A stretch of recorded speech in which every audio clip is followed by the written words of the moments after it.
I remember the quote. I didn't understand it at the time. I failed to achieve any degree of understanding in the ensuing years, which are 3 in number.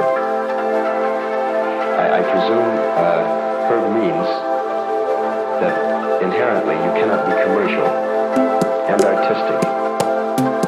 You cannot be commercial concurrent with having a preoccupation with the level of